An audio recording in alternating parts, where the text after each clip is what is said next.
ദൈവത്തിന് സ്തോത്രം. ദൈവത്തിന്റെ അതിപരിശുദ്ധമായ നാമം വാഴ്ത്തപ്പെടുമാറാകട്ടെ. നമുക്ക് വീണ്ടും ദൈവസന്നിധിയിലായിരിക്കാനും ദൈവത്തിന്റെ വചനം പഠിക്കുവാനും ദൈവം തരുന്ന വലിയ കൃപകൾക്കായി ദൈവത്തിന് സ്തോത്രം ചെയ്യാം. ഗലാത്യ ലേഖനം നമ്മൾ 6-ാം അധ്യായത്തിലേക്ക് ഇന്ന് വന്നിരിക്കുകയാണ്. കഴിഞ്ഞ ക്ലാസ്സിൽ 5-ാം അധ്യായം പഠിക്കുവാനായിട്ട് ദൈവം നമുക്ക് കൃപ തന്നു. 5-ാം അധ്യായത്തിൽ നാം പഠിച്ചത് ആത്മാവിനാൽ നടത്തപ്പെടുക എന്നുള്ള വിഷയമായിരുന്നു. Walk in the spirit.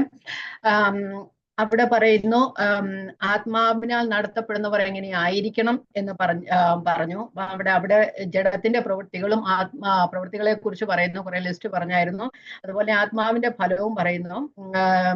ക്രിസ്തുവേശുവിലെ സ്വാതന്ത്ര്യം അനുഭവിക്കുന്നവർ അല്ലെങ്കിൽ ക്രിസ്തുവേശുവിനാൽ സ്വാതന്ത്ര്യം ലഭിച്ചവർ ആത്മാവിനാൽ നടത്തപ്പെടുന്നവരാണ്. അവസാന വാക്യങ്ങൾ പൗലോസ് അപ്പോസ്തലൻ പറയുന്നു, ദൈവത്തിന്റെ ആത്മാവിനാൽ ക്രിസ്തുവിനേഷനുള്ളവർ ജഡത്തെ അതിന്റെ രാഗമോഹങ്ങളോടുകൂടെ ക്രൂശിച്ചിരിക്കുന്നു എന്ന് പറയുന്ന ക്രിസ്തുവേശുനുള്ളവർ ജഡത്തെ അതിന്റെ രാഗമോഹങ്ങളോടുകൂടെ ക്രൂശിച്ചിരിക്കുന്നു.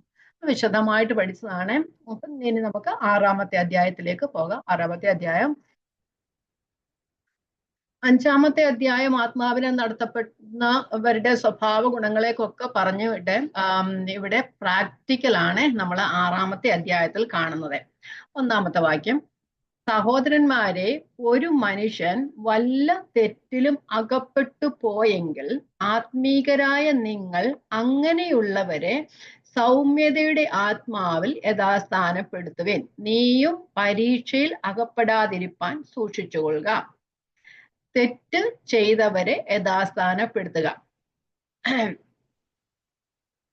അപ്പം പാപം ചെയ്ത ഒരു വിശ്വാസി മറ്റു വിശ്വാസികളാൽ അല്ലെങ്കിൽ സഹവിശ്വാസികളാൽ എങ്ങനെ യഥാസ്ഥാനപ്പെടുത്തണം, അവർ എങ്ങനെ യഥാസ്ഥാനപ്പെടുത്തും അല്ലെ അവരെ എങ്ങനെ തിരിച്ചു കൊണ്ടുവരുവാൻ കഴിയും എന്നതാണ് ഇവിടെ പറയുന്നത്. ഇവിടെ പറയാണ് ആത്മീകരായ നിങ്ങൾ സൗമ്യതയുടെ ആത്മാവിൽ യഥാസ്ഥാനപ്പെടുത്തണമെന്ന് പറയുന്നു. ഇത് ന്യായപ്രമാണത്തിന്റെ സിദ്ധാന്തത്തിന് എതിരാണ്.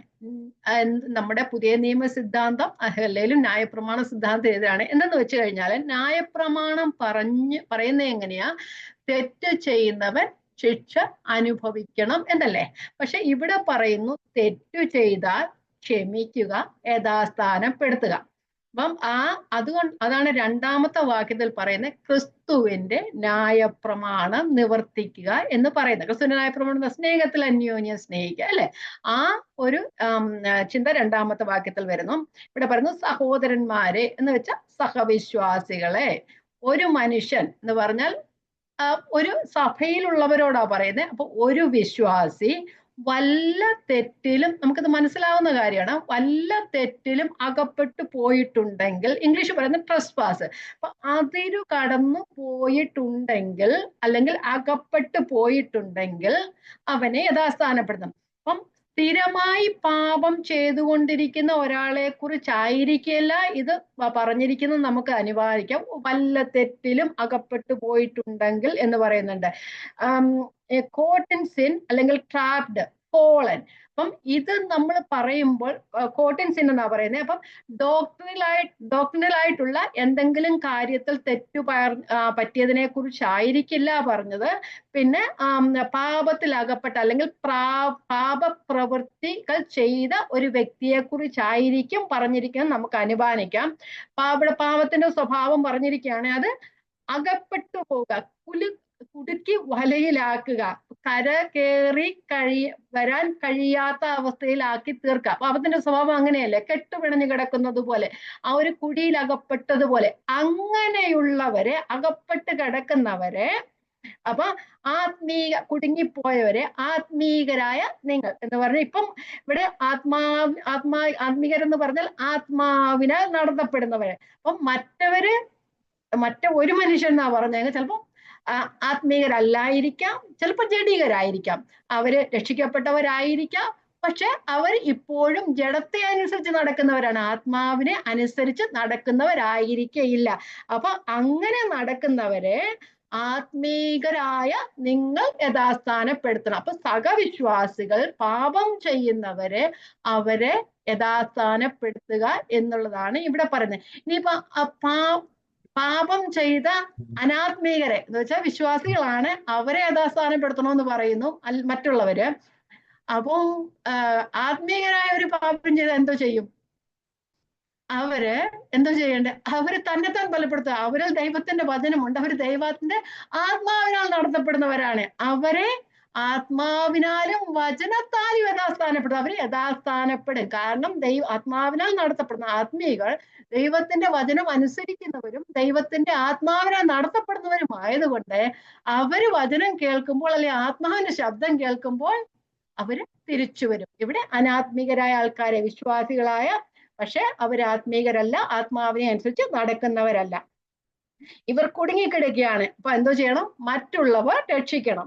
അപ്പം നമുക്കറിയാം, ക്രിസ്തു എന്ന ശരീരത്തില് പല അവയവങ്ങളുണ്ട്. അപ്പൊ ഓരോ അവയവവും നമ്മുടെ ശരീരത്തിൽ പ്രവർത്തിക്കുന്നത് പോലെ അന്യോന്യം ഹെൽപ്പ് ചെയ്തായിരിക്കണം. അങ്ങനെ ചെയ്യണം. അങ്ങനെയുള്ളവരെ നമ്മൾ പറയത്തില്ല, ഒരു അവയവം കഷ്ടം അനുഭവിക്കുന്നു, അവയവങ്ങളൊക്കെ കൂടെ കഷ്ടം അനുഭവിക്കുന്നു പറയുന്നത് പോലെ ആ മറ്റുള്ള അവയവങ്ങൾ അല്ലെങ്കിൽ ഒരാള് ആ തെറ്റിലകപ്പെട്ട് കുടുങ്ങിക്കിടക്കുന്ന ആളിനെ യഥാസ്ഥാനപ്പെടുത്തണം. അതെങ്ങനെയാ യഥാസ്ഥാനപ്പെടുത്തേണ്ടത്? സൗമ്യതയുടെ ആത്മാവിൽ. കർത്താവ് പറഞ്ഞു, ഞാൻ സൗമ്യതയും ശാന്തതയും ഉള്ളവനാകിയാൽ എന്റെ സുഖമേറ്റുകൊണ്ട് എന്നോട് പഠിപ്പീൻ എന്ന് പറഞ്ഞല്ലേ, സൗമ്യത കാണിച്ചു തന്ന കർത്താവ്. അപ്പൊ എങ്ങനെയാ യഥാസ്ഥാനപ്പെടുത്തേണ്ട? സൗമ്യതയുടെ ആത്മാവിൽ. നമ്മള് 5-ാമത്തെ അധ്യായം പറഞ്ഞ എന്താ? സൗമ്യതയൊക്കെ എന്തിന്റെ ഫലമാണ്? ആത്മാവിന്റെ ഫലമാണ്. അവിടെ പഠിച്ചത് ഇവിടെ നിവർത്തിക്കാനാ പറയുന്നത്. അപ്പം സൗമ്യതയുടെ ആത്മാവിൽ യഥാസ്ഥാനപ്പെടുത്തണം. അപ്പൊ സൗമ്യതയുടെ ആത്മാവിൽ യഥാസ്ഥാനപ്പെടുത്തിയില്ലെങ്കിൽ, സൗമ്യ ആത്മാവിലല്ലാതെ അവരോട് ദേഷ്യത്തോട് പറഞ്ഞു കഴിഞ്ഞാൽ അവർ ചിലപ്പോൾ തിരിച്ചു വരത്തില്ലായിരിക്കാം, അവര് പിന്മാറ്റത്തിലേക്ക് പോകാൻ ഇടയായിത്തീരും. അതുകൊണ്ടാണ് അവരെ സൗമ്യതയുടെ ആത്മാവിൽ, സ്നേഹത്തിൽ യഥാസ്ഥാനപ്പെടുത്തണം എന്ന് പറയുന്നത്. നമുക്കറിയാം 2 കൊരിന്ത്യർ ലേഖനത്തില് അവിടെ പാപം ചെയ്തവരെ 1-ാം അധ്യായത്തില് 2 കൊരിന്ത്യർ 1:7 അവരോട് ക്ഷമിക്കണം, അവരെ ആശ്വസിപ്പിക്കണം, അവരെ സ്നേഹിക്കണം എന്നാണ് പറയുന്നത്. നമുക്കൊന്ന് വായിച്ചു പോകാം, പഠിച്ചതാണല്ലോ. 2 കൊരിന്ത്യർ 1:7 അല്ല, 2:7. അവൻ അതിദുഃഖത്തിൽ മുങ്ങിപ്പോകാതിരിക്കേണ്ടതിന് നിങ്ങൾ അവനോട് ക്ഷമിക്കുകയും അവനെ ആശ്വസിപ്പിക്കുകയും തന്നെ വേണ്ടത്. അതുകൊണ്ട് നിങ്ങളുടെ സ്നേഹം അവന് ഉറപ്പിച്ചു കൊടുപ്പാൻ ഞാൻ നിങ്ങളോട് അപേക്ഷിക്കുന്നു. അപ്പം സ്നേഹമുണ്ടെങ്കിൽ ക്ഷമിക്കുകയും അവരെ ആശ്വസിപ്പിക്കുകയും ചെയ്തു. തെറ്റ് ചെയ്താൽ വഴക്ക് പറയണം, അത് ശരിയാണ്. പക്ഷെ സൗമ്യതയുടെ ആത്മാവിലായിരിക്കണം അവരെ യഥാസ്ഥാനപ്പെടുത്തണ്ടേ. അല്ലാതെ എങ്ങനെയെങ്കിലും അവരായിക്കോട്ടെ എന്ന് നമ്മൾ പറയുകയല്ല ചെയ്യുന്നത്, അവര് ചെയ്യുന്നത് കണ്ട് നോക്കിയിരിക്കുകയല്ല ചെയ്യുന്നത്. അവരെ സൗമ്യത ആത്മാവിൽ യഥാസ്ഥാനപ്പെടുത്തണം.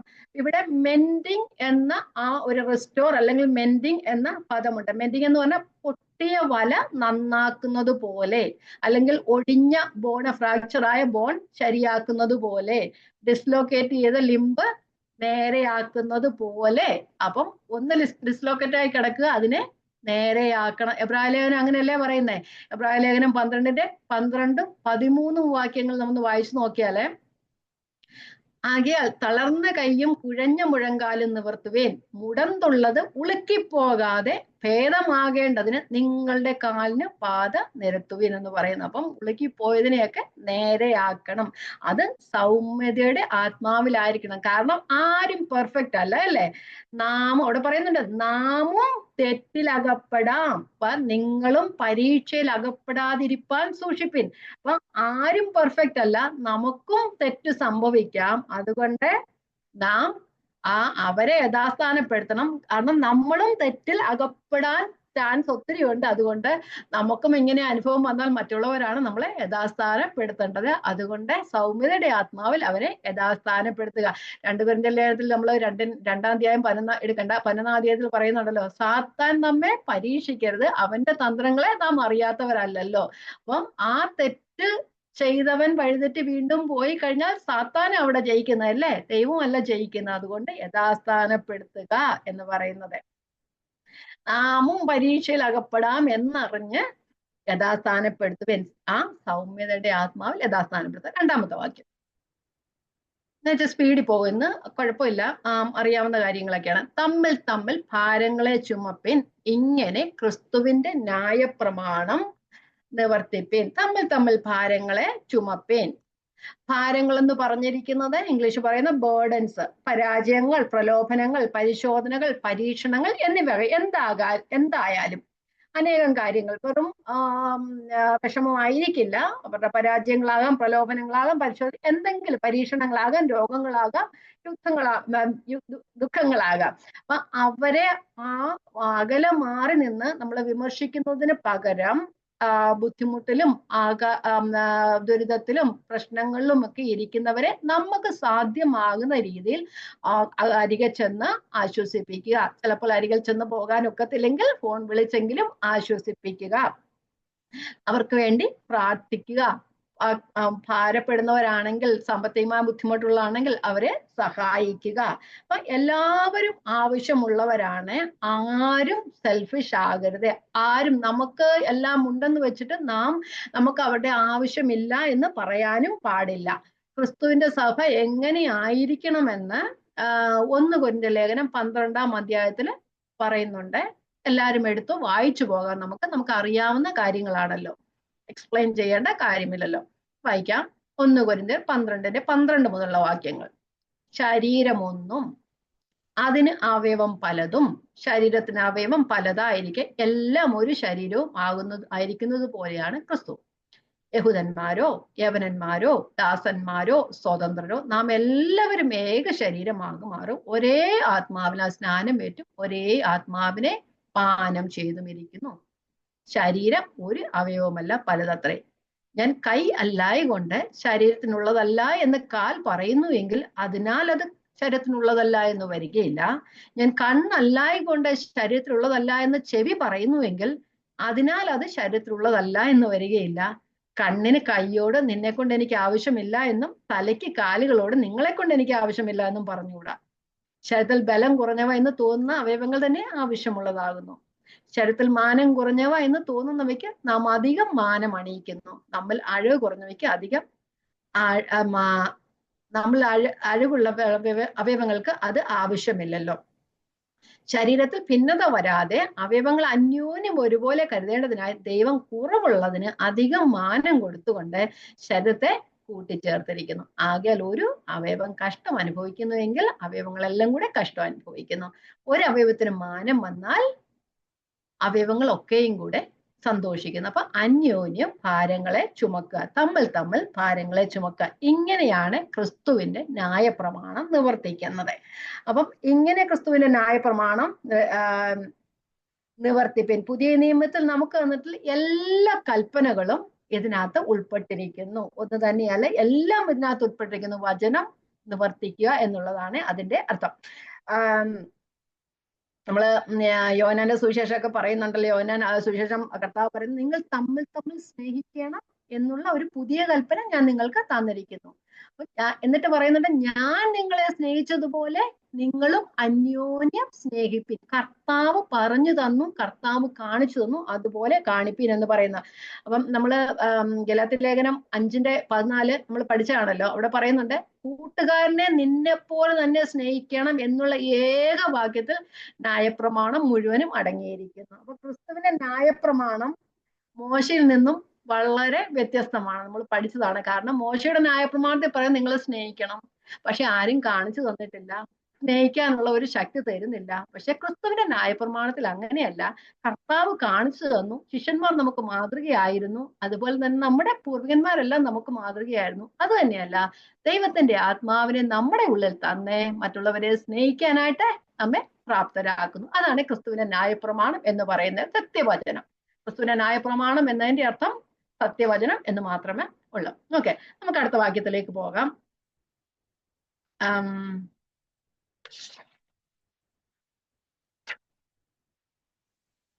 3. താൻ അല്പനായിരിക്കെ മഹാനാകുന്നു എന്ന് ഒരുത്തൻ നിരൂപിച്ചാൽ തന്നെ താൻ വഞ്ചിക്കുന്നു. അപ്പം താൻ അല്പനായിരിക്കെ, അപ്പം ക്രിസ്തുവിന്റെ ന്യായപ്രമാണം നിവർത്തിക്കാൻ കഴിയാത്തതിന് കാരണം ഇതാണ്. എന്തുവാ? സെൽഫിഷ്നെസ്, വ്രതാഭിമാനം. ഞാൻ ആരുമല്ലാതിരിക്കെ ഞാൻ ആരെങ്കിലും ആണെന്ന് ചിന്തിക്കുന്ന അവസ്ഥ. അപ്പൊ മറ്റുള്ളവരോട് നമുക്ക് സ്നേഹമോ സഹതാപമോ വല്ലതും തോന്നണമെങ്കിൽ ആദ്യം തന്നെ നമുക്ക് നമ്മോട് ശരിയായ മനോഭാവം ഉണ്ടായിരിക്കണം, അല്ലെ? റോമാലേഖനത്തെ പൗലോസപ്പോസ്തലൻ പറഞ്ഞു, കുഞ്ഞുങ്ങളെ നിങ്ങൾ സഹോദരന്മാരെ നിങ്ങൾ ബുദ്ധിമാന്മാരെന്ന് നിങ്ങൾക്ക് തന്നെ തോന്നരുത്. 2 പ്രാവശ്യം പറഞ്ഞിട്ടുണ്ടല്ലേ? അപ്പൊ അങ്ങനെ നമുക്ക് തന്നെ തോന്നരുത്, നമ്മൾ ബുദ്ധിമാന്മാരെന്നും തോന്നരുത്. ആരെങ്കിലും നമ്മളെ ബുദ്ധിമാന്മാരെന്ന് പറഞ്ഞു കഴിഞ്ഞാൽ ഓക്കെ, പക്ഷെ നമ്മൾ തന്നെ ബുദ്ധിമാന്മാരോ നാം ജ്ഞാനി എന്നോ നാം ആത്മീയരെന്നോ തോന്നിക്കഴിഞ്ഞാൽ നമ്മളത് സ്വയം പ്രശംസയാണ്. അപ്പോൾ നമുക്ക് മറ്റുള്ളവരെ നമ്മോട് തന്നെ നാം അളക്കുന്ന അവസ്ഥയിലായി വരും. അങ്ങനെ വരരുത്. ഞാൻ പറഞ്ഞത്, ആരും പെർഫെക്റ്റ് അല്ല, എല്ലാവരും കുറവുള്ളവരാണ്. ആരും ആരെക്കാളും കൂടുതലുള്ളവരല്ല, എല്ലാവരും ഒരുപോലെയാണ്. അപ്പൊ ഇവിടെ വ്രതാഭിമാനം എന്ന് പറയുന്നത് അത് ക്രിസ്തുവിന്റെ ന്യായപ്രമാണം അല്ലെ കൽപ്പന അനുസരിക്കുന്നതിന് നമ്മെ പ്രാപ്തരാക്കുന്നില്ല. താൻ അല്പനായിരിക്കെ മഹാനെന്ന് ഒരുത്തൻ നിരൂപിച്ചാൽ അവൻ തന്നെത്താൻ വഞ്ചിക്കുന്നു. അത് നമ്മൾ റോമാലേഖനം വായിക്കുമ്പോഴേ 12:16-17 ഞാൻ വായിക്കാം. എല്ലാവരോടും സ്നേഹത്തോട് ഇടപെടണം, തമ്മിൽ വലിപ്പം ഭാവിക്കരുത്.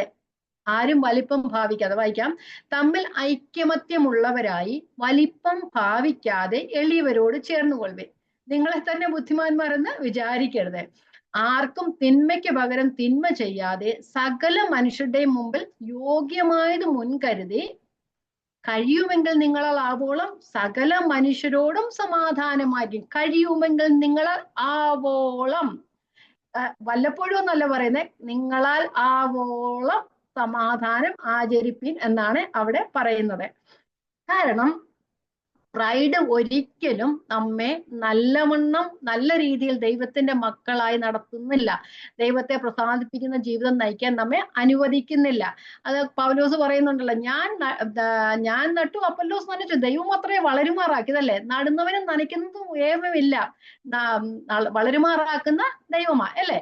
അപ്പൊ അതുകൊണ്ട് നാം എല്ലാം ദൈവത്തിന്റെ കൂട്ടുവേലക്കാരാണ്. അപ്പൊ അന്യോന്യം സഹകരിച്ചും അന്യോന്യം ഭാരങ്ങളെ ചുമന്നും പോവുക.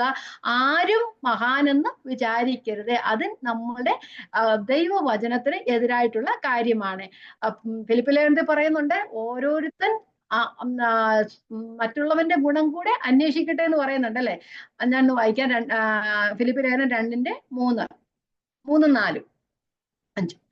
ശാഠ്യത്താലോ ദുരഭിമാനത്താലോ ഒന്നും ചെയ്യാതെ താഴ്മയോടെ ഓരോരുത്തൻ മറ്റുള്ളവനെ തന്നേക്കാൾ ശ്രേഷ്ഠനെന്ന് എണ്ണുവിൻ. ഓരോരുത്തൻ സ്വന്തം ഗുണമല്ല, മറ്റുള്ളവന്റെ ഗുണം കൂടെ നോക്കണം. ക്രിസ്തുവേശുള്ള ഭാവം തന്നെ നിങ്ങളിലും ഉണ്ടായിരിക്കട്ടെ. ക്രിസ്തുവേശുള്ള ഭാവം എന്താണെന്ന് അവിടെ താഴെ പറയുന്നത് നമുക്കെല്ലാം അറിയാവുന്ന കാര്യമാണ്. മരണത്തോളം അനുസരണ ഉള്ളവനായി തീർന്ന ദൈവപുത്രനെ കുറിച്ചാണ് അവിടെ പറയുന്നത്. ഓരോരുത്തർ സ്വന്തം ഗുണമല്ല, മറ്റുള്ളവന്റെ ഗുണം, ക്രിസ്തുവിലുള്ള ഭാവം നമ്മളിലും ഉണ്ടായിരിക്കട്ടെ എന്ന് പറയുന്നുണ്ട്. അഹങ്കാരം അല്ലെങ്കിൽ പ്രൈഡ് മനുഷ്യനെ അന്ധനാക്കിയാണ് ചെയ്യുന്നത്. സദൃശ്യവാക്യം ഇങ്ങനെ പറയുന്നു, 16:18, എടുക്കണ്ട, നാശത്തിന് മുമ്പേ ഗർവം, വീഴ്ചയ്ക്ക് മുമ്പേ ഉന്നത ഭാവം. അപ്പൊ അഹങ്കാരമുള്ളവൻ അല്ലെങ്കിൽ പ്രൈഡ് ഉള്ളവൻ അത് വീഴ്ചയിലെ എത്തിച്ചേരുകയുള്ളൂ. അപ്പം എക്സാമ്പിൾ നമുക്കറിയാം, സാത്താൻ, അല്ലെ? അഹങ്കാരം കൊണ്ട് താഴെ വീഴുവാനായിട്ട് ഇടയായി തീർന്നു. ഇതിലെല്ലാം പ്രവർത്തിക്കുന്നത് ദൈവത്തിന്റെ ആത്മാവല്ല, തിന്മയുടെ ആത്മാവാണ്. സാത്താൻ നമ്മെ പരീക്ഷിക്കരുത്, അവന്റെ തന്ത്രങ്ങളെ നാം അറിയാത്തവരെ അല്ലല്ലോ. ഇനി അടുത്ത വാക്യം 6:4, ഓരോരുത്തൻ താന്റെ പ്രവൃത്തി ശോധന ചെയ്യട്ടെ, എന്നാൽ തന്റെ പ്രശംസ മറ്റൊരുത്തനെ കാണിക്കാതെ തന്നിൽ തന്നെ അടക്കി വെക്കും. ഓരോരുത്തൻ താന്റെ പ്രവൃത്തി ശോധന ചെയ്യട്ടെ എന്ന് പറഞ്ഞാൽ ആദ്യം നാം നമ്മെ തന്നെ ശോധന ചെയ്യുക. മറ്റുള്ളവരെ വിമർശിക്കുന്നതിന് മുമ്പേ നാം നമ്മെ തന്നെ ശോധന ചെയ്യുക. കർത്താവ് പറഞ്ഞ വലിയൊരു എക്സാമ്പിൾ അല്ല, മത്തായി 7-ാം അധ്യായത്തില് പറഞ്ഞിട്ടുണ്ട്, ചിലര് സ്വന്തം കണ്ണിൽ കോലിരിക്കെ മറ്റുള്ളവന്റെ കണ്ണില് കരട് എടുത്തു കളയാനായിട്ട് ശ്രമിക്കുന്നു. നമുക്കൊന്ന് വായിച്ചു പോകാം. എന്നും നമുക്കൊരു പാഠം ഇത് തന്നെയാണ്. കർത്താവ് പറഞ്ഞ് വായിക്കാം, മത്തായി 7:3-4. എന്നാൽ സ്വന്തം കണ്ണിലെ കോൽ ഓർക്കാതെ സഹോദരന്റെ കണ്ണിലെ കരട് നോക്കുന്ന എന്ത്? അല്ല, സ്വന്തം കണ്ണിൽ കോൽ ഇരിക്കെ നീ സഹോദരനോട് നിന്റെ കണ്ണിൽ നിന്ന് കരട് എടുത്തു കളയട്ടെ എന്ന് പറയുന്നത് എങ്ങനെ? കപടഭക്തിക്കാരാ, മുമ്പേ സ്വന്തം കണ്ണിൽ നിന്ന് കോൽ എടുത്തു കളയുക, പിന്നെ സഹോദരന്റെ കണ്ണിൽ നിന്ന് കരട് എടുത്തു കളയാൻ വെടിപ്പായി തോന്നും. അപ്പം ആ കർത്താവ് പറഞ്ഞ മാതൃക തന്നെ നമുക്ക് നോക്കാം. നാം നമ്മെ തന്നെ ശോധന ചെയ്താൽ, അല്ലെങ്കിൽ നമ്മെ തന്നെ നോക്കിയാൽ, നമ്മെ തന്നെ നമ്മുടെ ഉള്ളിലേക്ക് തന്നെ നോക്കിയാൽ, ഉന്നത ഭാവമൊന്നും ഇല്ലാതെ ഇരുന്നാൽ മറ്റുള്ളവരെ സ്നേഹിക്കാനായിട്ടും അവരെ സഹായിക്കാനായിട്ടും നമുക്ക് കഴിയും. അപ്പം നമ്മെ മറ്റുള്ളവരുമായി നാം താരതമ്യപ്പെടുത്തരുത്. എന്താ പറയുന്നത്, തന്നെ കുറ്റം വിധിക്കുന്നവരോടുള്ള പൗലോസിന്റെ ഒരു മറുപടി നമ്മൾ 2 കൊരിന്ത്യർ ലേഖനത്തിൽ പഠിച്ചതാണ്, എങ്കിലും വായിച്ചു പോകാം. 2 കൊരിന്ത്യർ 10:12-13. തങ്ങളെ തന്നെ ശ്ലാഘിക്കുന്ന ചിലരോട് ഞങ്ങളെ തന്നെ ചേർത്തൊരുമിപ്പാനോ ഉപമിപ്പാനോ തുനിയുന്നില്ല. അവർ തങ്ങളാൽ തങ്ങളെ തന്നെ അളക്കുകയും തങ്ങളോട് തന്നെ തങ്ങളെ ഉപമിക്കുകയും ചെയ്യുന്നത് കൊണ്ട് തിരിച്ചറിവുള്ളവരല്ല. അപ്പൊ അവിടുത്തെ കള്ള അപ്പോസ്തലന്മാരെ കുറിച്ചും കള്ള ഉപദേഷ്ടാക്കന്മാരെ കുറിച്ചാണ് പറയുന്നത്. അവരെന്തോ ചെയ്യുന്നത്? അവരുടെ ആത്മീയത വെച്ച് മറ്റുള്ളവരുടെ ആത്മീയത അളക്കാൻ ശ്രമിക്കുന്നുണ്ട്. അവര് തങ്ങളോട് തന്നെ ഉപമിക്കുകയാണ് ചെയ്യുന്നത്. അങ്ങനെ ചെയ്യുന്നത് നമ്മൾ ഉപമിക്കേണ്ട ആരോടാ? നമ്മളോടാണോ ഉപമിക്കേണ്ടത്? ക്രിസ്തു ആയിരിക്കണം നമ്മുടെ അളവുകോൽ എന്നുള്ളത്. എന്നിട്ട് പൗലോസ് പറയാം, ഞങ്ങളോ അളവില്ലാത്ത വണ്ണമല്ല നിങ്ങളുടെ അടുക്കലോളം എത്തുമാറ് ദൈവം ഞങ്ങൾക്ക് തന്ന അതിരിന്റെ അളവിന് ഒത്തവണ്ണം അത്രേ പ്രശംസിക്കുന്നത്. അപ്പൊ അവിടെ സുവിശേഷം അറിയിക്കുന്ന അതിരിനെ കുറിച്ചാണെങ്കിലും പറയുന്നെങ്കിലും, പക്ഷെ നമുക്കും ദൈവം ഒരു അതിര് തന്നിട്ടുണ്ട്. അതിന്റെ അപ്പുറം നമ്മൾ കടന്നു പോകരുത്. ട്രസ്പാസ് നമുക്ക് ഒക്കുകയില്ല, അല്ലെ? ദൈവത്തിന്റെ വചനം എന്നൊരു അളവ് നമുക്ക് തന്നിട്ടുണ്ട്, അതിര് നമുക്ക് വെച്ചിട്ടുണ്ട്. അതിനപ്പുറത്ത് നാം പോകാനായിട്ട് ഇടയാക്കരുത്. പക്ഷെ ഇവിടെ ആ അർത്ഥമല്ല. അവരെ ആ സുവിശേഷം അറിയിക്കാൻ ദൈവം അവർക്ക് കൊടുത്ത ഒരു അതിലുണ്ട്, അതിനകത്ത് അപ്പുറത്ത് അവർ പോയിട്ടില്ല എന്നാണ് പറയുന്നത്. പക്ഷെ നമ്മൾ നോക്കിയാലും നമുക്കൊരു അതിര് തന്നിട്ടുണ്ട്, നമുക്ക് ദൈവജനം എന്ന അതിര് തന്നിട്ടുണ്ട്. നാം അതിനപ്പുറമായിട്ട് പോകരുത് എന്ന് പറയുന്നത് നമുക്കറിയാം. നമ്മൾ ഓരോരുത്തരും അവനവന്റെ പ്രവൃത്തി ശോധന ചെയ്താല് മറ്റുള്ളവരെ വിമർശിക്കാനായിട്ട് നമുക്ക് ആർക്കും ഇടവരില്ല. അപ്പം മറ്റുള്ളവരെ സ്നേഹിക്കാനും അവരെ നമ്മോടുകൂടെ ചേർത്ത് നിൽക്കാനായിട്ട് നമുക്ക് കഴിയും. നമ്മളെല്ലാവരും ദൈവത്തിന്റെ മുമ്പിൽ ന്യായവിസ്താരത്തിന് മുമ്പ് നിൽക്കേണ്ടതാണ്. 2 കൊരിന്ത്യർ 5-ാധ്യായത്തിലല്ലേ പറഞ്ഞത്, അവനവൻ ശരീരത്തിലിരിക്കുമ്പോൾ ചെയ്യുന്ന നല്ലതാകലും തീയതാകലും നാം എല്ലാവരും ക്രിസ്തുവിന്റെ ന്യായാസനത്തിന് മുമ്പാകെ നിൽക്കേണ്ടതാണ്. അങ്ങനെയുള്ള ഒരു വിധിയുണ്ട്. ആ സമയത്തേക്ക് നമ്മൾ ഇതെല്ലാം ദൈവത്തോടെ കണക്ക് ബോധിപ്പിക്കേണ്ടതാണ്. അതുകൊണ്ട് നമ്മൾ അളവില്ലാത്തവണ്ണം നാം പ്രശംസിക്കരുത്, ഭാവിക്കരുത്, എഴുതിയതിനപ്പുറം ഭാവിക്കരുത് എന്നൊക്കെ പൗലോസ് അപ്പോസ്തലൻ പല സമയത്തും പറഞ്ഞിട്ടുണ്ട്. അതുകൊണ്ട് സ്വയത്തിൽ പ്രശംസിക്കാതെ നാം നമ്മെ തന്നെ നോക്കുക, അത് കഴിഞ്ഞിട്ട് മറ്റുള്ളവരെ സഹായിക്കാനായിട്ട് ശ്രമിക്കുക. ഓക്കെ.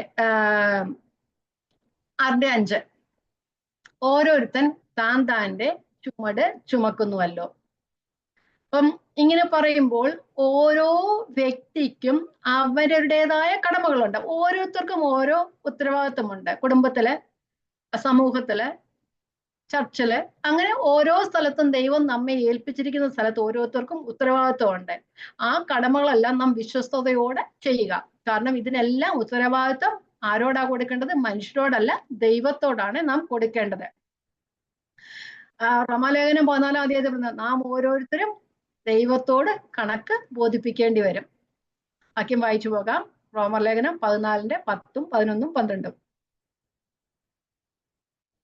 എന്നാൽ നീ സഹോദരനെ വിധിക്കുന്ന എന്ത്? അല്ല നീ സഹോദരനെ ധിക്കരിക്കുന്ന എന്ത്? നാം എല്ലാവരും ദൈവത്തിന്റെ ന്യായാസനത്തിന് മുമ്പാകെ നിൽക്കേണ്ടി വരും. എന്റെ മുമ്പിൽ എല്ലാ മുഴങ്കാലും മടങ്ങും, എല്ലാ നാവും ദൈവത്തെ സ്തുതിക്കുമെന്ന് കർത്താവ് അരുളി ചെയ്യുന്നുവെന്ന് എഴുതിയിരിക്കുന്നുവല്ലോ. ആകയാൽ നാം ഓരോരുത്തർ ദൈവത്തോട് കണക്ക് ബോധിപ്പിക്കേണ്ടി വരും. അതുകൊണ്ട് നാം ഇനി അന്യോന്യം വിധിക്കരുത്. സഹോദരന് ഇടർച്ചയോ തടങ്കലോ വെക്കാതിരിക്കാൻ മാത്രം ഉറച്ചുകൊള്ളുക. നമുക്കറിയാം തുടർന്നുള്ള കാര്യങ്ങളിലൊക്കെ പറയുന്നു, നാം സമാധാനത്തിനും അന്യോന്യ ആത്മീയ വർധനയ്ക്കുമുള്ളത് മാത്രം കരുതിക്കൊള്ളുക എന്ന് പറയുന്നുണ്ട്. അപ്പം നാം എല്ലാവരും ക്രിസ്തുവിന്റെ ന്യായാസനത്തിൽ വെളിപ്പെടേണ്ടതാണ്. അതുകൊണ്ട് നാം നമ്മെ ഏൽപ്പിച്ചിരിക്കുന്ന ഉത്തരവാദിത്വം അവിശ്വസ്തയോടെ ചെയ്യുക. അത് സ്വന്തം ജീവിതത്തെ ക്രമപ്പെടുത്തുന്നതാണെങ്കിലും മറ്റുള്ളവരെ സഹായിക്കുന്നതിലാണെങ്കിലും സഹോദരനെ യഥാസ്ഥാനപ്പെടുത്തുന്നതിലാണെങ്കിലും നമ്മെ ഏൽപ്പിച്ചിരിക്കുന്ന കർത്തവ്യം നമ്മളെ വിശ്വസ്തയോടെ ചെയ്യുക. യെശയ്യാ പഴയ നിയമത്തിൽ നിന്ന് ഒരു വാക്യം കൂടെ വായിച്ചു പോകാം. യെശയ്യാവിന്റെ പുസ്തകം 50:4. എന്തിനാ ദൈവം നമ്മെ ആക്കിയിരിക്കുന്നത്? എല്ലാവർക്കും അറിയാവുന്നില്ല. തളർന്നിരിക്കുന്നവരെ വാക്കുകൊണ്ട് താങ്ങുവാൻ അറിയേണ്ടതിന് യഹോവയായ കർത്താവ് എനിക്ക് ശിഷ്യന്മാരുടെ നാവും തന്നിരിക്കുന്നു. അവൻ രാവിലെ തോറും ഉണർത്തുന്നു. ശിഷ്യന്മാരെ പോലെ കേൾക്കേണ്ടതിന് അവനെന്റെ ചെവിയെ ഉണർത്തുന്നു. യഹോവയായ കർത്താവിന്റെ ചെവി തുറന്നു, ഞാനും മറുത്തു നിന്നില്ല, പിന്തിരിഞ്ഞുമില്ല എന്ന് പറഞ്ഞാൽ എന്നും ദൈവം ഉണർത്തുന്നു പറഞ്ഞാൽ നമ്മൾ എന്നും വചനം കേൾക്കുന്നവരാണ്. ആ നമ്മൾ ശിഷ്യന്മാരെ പോലെ ആ വചനം കേൾക്കണം, അത് അനുവർത്തിക്കണം. അപ്പൊ അന്യോന്യം ഭാരങ്ങളെ ചുമക്കുക. ശിഷ്യന്മാരെ പോലെ കേൾക്കുന്നവൻ എന്റെ ചെവി ഉണർത്തുന്നു പറഞ്ഞാൽ രാവിലെ തോറും എന്നെ ഉണർത്തും. ഓരോ ദിവസവും ദൈവത്തിന്റെ വചനം എനിക്ക് ദൈവം പറഞ്ഞു തരികയാണ്. അതുകൊണ്ട് നാം അത് കേട്ടിട്ട് അനുസരിക്കുക. ഓക്കെ. അപ്പം ആർക്കും ആരുടെയും ഉത്തരവാദിത്തത്തിൽ നിന്ന് ഒഴിഞ്ഞിരിക്കാനായിട്ട് ഒക്കുകയില്ല. അപ്പൊ നമുക്ക് നമ്മുടെ ജോലിയിലൊക്കെയാണ് നമ്മളുടെ റെസ്പോൺസിബിലിറ്റി നമുക്ക് ഡെലിഗേറ്റ് ചെയ്യാൻ, മറ്റുള്ളവർക്ക് കുറച്ച് പേർക്ക് അല്ല റെലിഗേഷൻ ഒക്കെ ഉണ്ട്. പക്ഷെ ഇത് നമുക്ക് ഡെലിഗേഷൻസ് ഒന്നുമില്ല. എല്ലാം നമ്മുടെ റെസ്പോൺസിബിലിറ്റി നമ്മൾ തന്നെ ചെയ്യുക. വിശ്വസ്തരായിരിക്കണം. അവസാനം നല്ല ദാസനെ ദാസി എന്നുള്ള പേര് കേൾക്കാനായിട്ട് ഇടയായി തീരണം. ഓക്കെ. അടുത്ത വാക്യം, വചനം പഠിപ്പിക്കുന്നവന് എല്ലാ നന്മയിലും ഓഹരി കൊടുക്കണം. നമ്മൾ വിചാരിക്കും ഇത് പുതിയ നിയമത്തിന്റെ മാത്രം കൽപ്പനയാണെന്ന് വിചാരിക്കുമല്ല, ഇത് പഴയ നിയമത്തിന്റെയും കൽപ്പനയാണ്. പറഞ്ഞാല് ആവർത്തന പുസ്തകത്തിലൊക്കെ പറയുന്നുണ്ട്, വാക്യം വായിക്കുന്നില്ല, പറഞ്ഞു വിടാം. 18:19 ലേവ്യനെ ഉപേക്ഷിക്കരുതെന്നൊക്കെ പറയുന്നുണ്ടല്ലേ. അപ്പം അവര് ന്യായപ്രമാണമൊക്കെ ആയിട്ട് ഇരിക്കുന്നവര്. അപ്പം പഴയ നിയമത്തിൽ അങ്ങനെയുള്ള കൽപ്പനയുണ്ട്, പുതിയ നിയമത്തിൽ അത് തന്നെയുണ്ട്. വചനം പഠിക്കുന്നവൻ വചനം പഠിപ്പിക്കുന്നതിന് എല്ലാ നന്മയിലും ഓഹരി കൊടുക്കുക. കർത്താവ് പറയുന്നുണ്ടല്ലോ, സുവിശേഷം അറിയിക്കുന്നവർ സുവിശേഷം കൊണ്ട് ഉപജീവിക്കണമെന്ന്. എന്തുവാ അത്? കൽപ്പനയാണെന്നാ പറഞ്ഞേക്കുന്നത് അല്ലേ? ആണോ? അത് കൽപ്പനയാണ്. കൽപ്പന എന്ന് ചോദിക്കുമ്പോൾ നമ്മളൊക്കെ പറയും ചിലപ്പം കൽപ്പന അനുസരിച്ചെന്ന് ചോദിച്ചാൽ എന്താ പറയുന്നേ?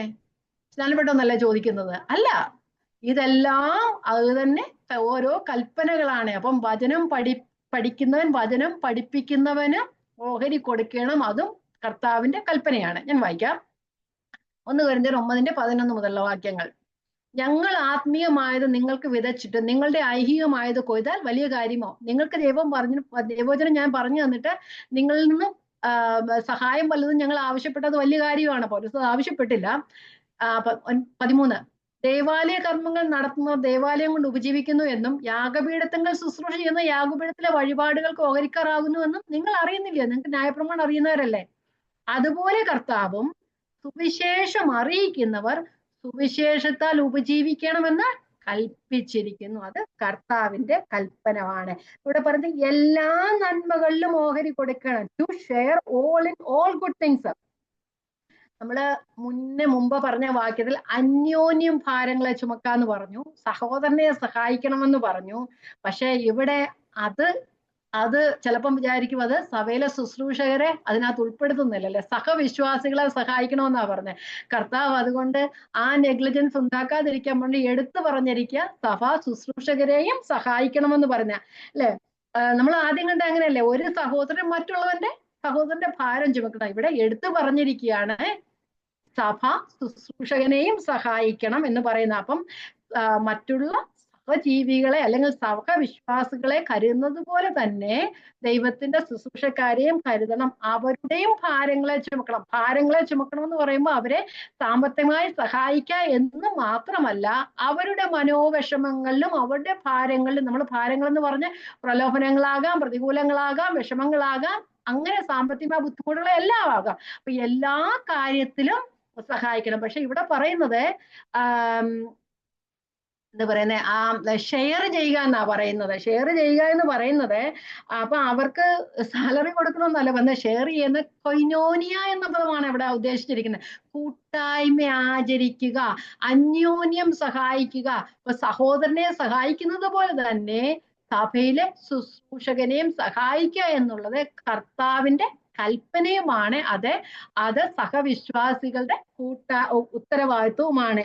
അപ്പം പക്ഷെ ഇത് നമുക്കറിയാം ബേസിക് ആയിട്ടുള്ള കാര്യമാണെങ്കിൽ തന്നെയും പലപ്പോഴും നെഗ്ലക്ട് ചെയ്യാനുള്ള നടക്കുന്ന കാര്യമാണ്. ആത്മീയ ആഹാരം കൊടുക്കുന്നവർക്ക് ഭൗതിക ആഹാരവും കൊടുക്കണം എന്നുള്ളത് ഒരു വിശ്വാസിയുടെ കടമയാണ്. അത് കടമ എന്ന് മാത്രമല്ല, അത് കർത്താവിന്റെ കൽപ്പന കൂടിയാണ്.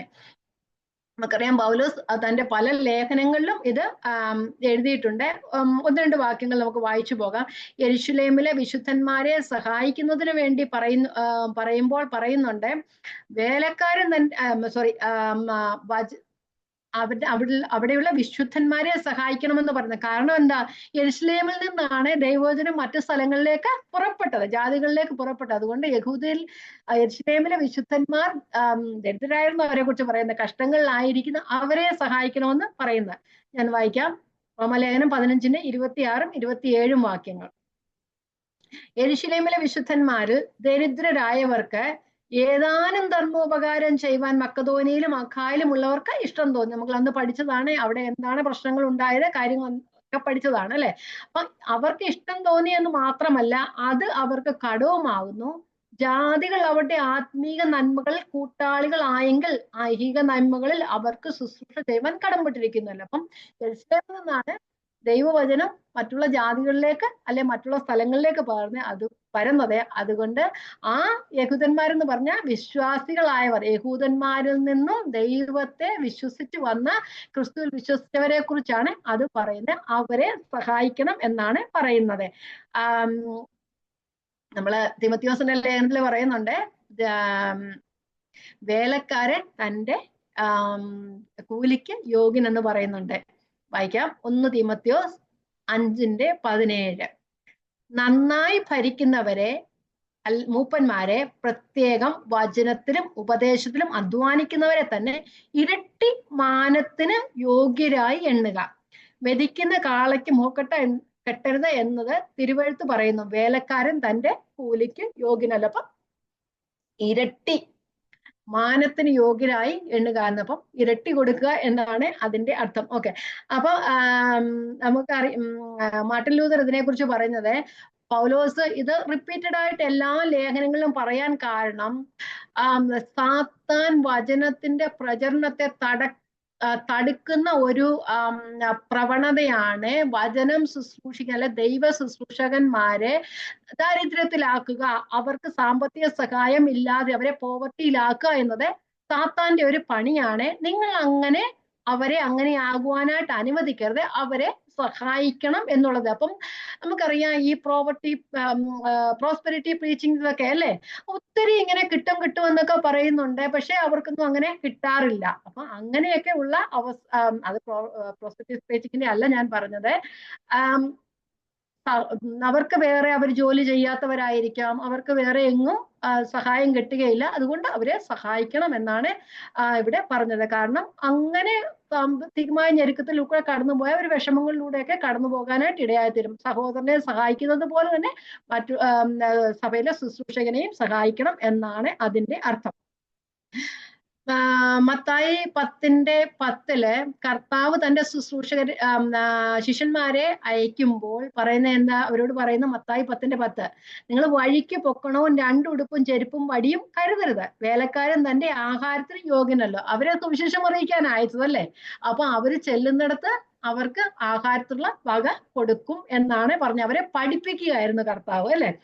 അപ്പൊ അവര് എന്താ പറഞ്ഞ അവർക്ക് അപ്പോഴേ തന്നെ അവർക്ക് പിന്നെ പ്രാക്ടിക്കൽ ലെസൺസ് ആ കൊടുത്തത്. നിങ്ങൾ പോവും, നിങ്ങൾ പൊക്കണമൊന്നും എടുത്ത് പോകണ്ട, നിങ്ങൾ കാശൊന്നും എടുത്തോണ്ട് പോവുക, നിങ്ങൾക്ക് അന്നത്തേക്ക് വേണ്ടുന്നത് കിട്ടുമെന്ന്. അങ്ങനെ തന്നെ അവർ കൊണ്ടുപോയില്ല. അതുകൊണ്ട് അവരെ അന്നത്തേക്ക് നടത്തുവാൻ ദൈവശക്തനാണെന്ന് അവർക്ക് മനസ്സിലാകുവാനായിട്ട് ഇടയായി തീർന്നു. പിന്നെ നമ്മള് റോമാലേഖനം 10-ാം അധ്യായത്തിൽ വായിക്കുന്നുണ്ട്, നന്മ സുവിശേഷിക്കുന്നവരുടെ കാലം എത്ര മനോഹരം എന്ന് പറയുന്നുണ്ടല്ലേ. സുവിശേഷം അറിയിക്കുന്നവർ എത്രത്തോളം വാഴ്ത്തപ്പെട്ടവരാണ് അല്ലെ, അനുഗ്രഹിക്കപ്പെട്ടവരാണ്. സ്വർഗത്തിൽ എന്നേക്കും സ്ഥിരമായിരിക്കുന്ന ദൈവത്തിന്റെ വചനം ഭൂമിയിൽ പ്രസ്താവിക്കുന്നവരുടെ അവസ്ഥ എന്ന് ആലോചിച്ചൊക്കെ ഏറ്റവും നല്ല ഒരവസ്ഥയാണ്. അങ്ങനെയാകുമ്പോൾ അങ്ങനെയുള്ളവരെ സഹായിക്കുക എന്നുള്ളത് നമ്മുടെ ഓരോരുത്തരുടെയും കർത്തവ്യമാണ്. എബ്രായലേഖനത്തിൽ പറയുന്നത് നിങ്ങൾക്ക് അധികം പ്രതിഫലം കിട്ടുമെന്നാ പറയുന്നത്. എബ്രായലേഖനം 6:10. നമുക്കറിയാവുന്ന വാക്യങ്ങൾ, അതുകൊണ്ട് ഞാൻ പെട്ടെന്ന് വായിച്ചു പോകുന്നത്. ദൈവം നിങ്ങളുടെ പ്രവൃത്തിയും വിശുദ്ധന്മാരെ ശുശ്രൂഷിക്കുന്നതിനാലും തന്റെ നാമത്തോട് കാണിച്ച സ്നേഹവും മറന്നു കളവാൻ തക്കണം അനീതിയല്ല.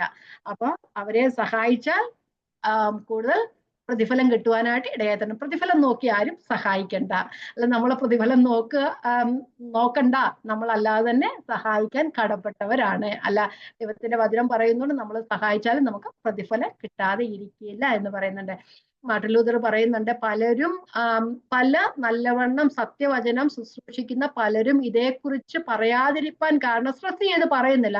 കാരണമെന്ന് പറഞ്ഞാൽ പൗലോസ് പറയുന്ന പോലെ ഞങ്ങൾക്ക് കിട്ടണം എന്ന് വെച്ച് എഴുതുന്നുണ്ടല്ല എന്ന് ഞങ്ങൾക്ക് കിട്ടണമെന്ന് വെച്ചാൽ എഴുതുന്നതല്ലെന്ന് പറയുന്നുണ്ട്. അതുപോലെ തന്നെ അവര് ഇങ്ങനെ കാര്യങ്ങൾ സ്ട്രെസ് ചെയ്ത് പറഞ്ഞു കഴിഞ്ഞാൽ അവർക്ക് കിട്ടണമെന്നും ആഗ്രഹത്തോടെ ആണെന്ന് വിചാരിച്ച് അവരെ കുറിച്ച് തെറ്റിദ്ധരിക്കാനായിട്ട് ഇടയായി തീരുമെന്ന് അവർ വിചാരിച്ചതുകൊണ്ട് പലരും ഇങ്ങനെയുള്ള കാര്യങ്ങൾ പറയാറില്ല. അപ്പം നമ്മള് എന്താ പറയുന്നത്, സാമ്പത്തിക സഹായം ചെയ്യണം അങ്ങ് പറഞ്ഞു കഴിയുമ്പോൾ പലരും തെറ്റിദ്ധരിക്കാനായിട്ട് അവർക്ക് കിട്ടണം എന്ന രീതിയിൽ ആയിത്തീരും, അല്ലെ അങ്ങനെ ചിന്തിക്കും, ദ്വയാർത്ഥത്തിൽ എടുക്കും. അങ്ങനെയൊക്കെ ആയതുകൊണ്ട് അവരധികം സ്ട്രെസ് ചെയ്യാറില്ല എന്ന് പറയുന്നുണ്ട്. അപ്പൊ അങ്ങനെ നല്ലവണ്ണം ബൈബിൾ പഠിപ്പിക്കുന്നവർ അല്ലെങ്കിൽ ദൈവവചനം സൂക്ഷിക്കുന്നവരാരും ഇങ്ങനെയുള്ള കാര്യങ്ങൾ സ്ട്രെസ് ചെയ്ത് പറയാനില്ല. അപ്പം നമ്മൾ കണ്ടത് സഹോദരന്റെയും അതുപോലെ തന്നെ ദൈവവചനം ശുശ്രൂഷിക്കുന്നവരുടെയും ഭാരങ്ങളെ നാം ചുമക്കുക, അന്യോന്യം ഭാരങ്ങളെ ചുമക്കുക. സഹോദരന്റെ ഭാരം ചുമക്കുക എന്ന് പറഞ്ഞ് അവിടെ പറഞ്ഞെങ്കിൽ ശുശ്രൂഷകനെ നാം മറന്നു പോകരുത് എന്നാണ് അതിന്റെ അർത്ഥം. അത് ദൈവവചനത്തിന്റെ കടമയാണ്, ഉത്തരവാദിത്തമാണ്. 7-ാമത്തെ വാക്യം, വഞ്ചനപ്പെടാതിരിപ്പിൻ, ദൈവത്തെ പരിഹസിച്ചുകൂടാ, മനുഷ്യൻ വിതയ്ക്കുന്നത് തന്നെ കൊയ്യും. വഞ്ചനപ്പെടാതിരിപ്പിൻ. അപ്പം നമുക്ക് ദൈവദാസന്മാരോടുള്ള അവഗണന മറ്റുള്ളവർ ശ്രദ്ധിച്ചില്ലെങ്കിലും ദൈവം ശ്രദ്ധിക്കും. അപ്പൊ നമ്മൾ വഞ്ചിക്കപ്പെടരുത് എന്നാണ് പറയുന്നത്. അത് ദൈവം കാണുന്നുണ്ട്. നമ്മള് മറ്റുള്ളവരെ സഹായിക്കാമായിരിക്കും, പക്ഷെ ദൈവദാസന്മാരെയും സഹായിക്കേണ്ട കടമയാണ്. മറ്റുള്ളവരത് കണ്ടില്ലേലും അത് ദൈവം കാണുന്നു. ഇവിടെ പറയുന്നു മനുഷ്യൻ വിതയ്ക്കുന്നത് തന്നെ കൊയ്യും. കൃഷിയോടുള്ള ബന്ധത്തിലുള്ള ഒരു തത്വമാണ് പറയുന്നത്. നാം ഗോതമ്പ് വിതച്ചാല് ഗോതമ്പ് തന്നെ കൊയ്യും, അല്ലെ? നാം ലോഹമായി വിതച്ചാൽ ലോഹമായി കൊയ്യും. അധികം വിതച്ചാൽ അധികം കൊയ്യും. നമ്മൾ എന്ത് വിതയ്ക്കുന്നോ അത് തന്നെ നമ്മൾ കൊയ്യും. നമ്മൾ ഹോശേയ പുസ്തകത്തിൽ ഇങ്ങനെ വായിക്കും, 8:7 എടുക്കണ്ട, 8:7 ഇങ്ങനെ വായിക്കുന്നുണ്ട്, കാറ്റ് വിതച്ചാൽ ചുഴലിക്കാറ്റ് കൊയ്യുമെന്ന് പറയുന്നുണ്ട്. അപ്പൊ നമ്മൾ വിതയ്ക്കുന്ന എന്ത് തന്നെയാണെങ്കിലും നമ്മൾ അധികം അത് കൊയ്യുവാനായിട്ട് ഇടയായി തീരും. മനുഷ്യൻ വിതയ്ക്കുന്നത് തന്നെ കൊയ്യും. ഇയ്യോബിന്റെ പുസ്തകം 4:8 വായിച്ചു പോകാം. ഞാൻ കണ്ടിടത്തോളം അന്യായം ഉഴുത് കഷ്ടത വിതയ്ക്കുന്നവൻ അത് തന്നെ കൊയ്യും. അന്യായം ഉഴുത് കഷ്ടത വിതയ്ക്കുന്നവൻ അത് തന്നെ കൊയ്യും. നമ്മൾ അന്യായം ചെയ്താൽ അന്യായം അനുഭവിക്കുവാനായിട്ട് ഇടയായി തീരും. നമുക്ക്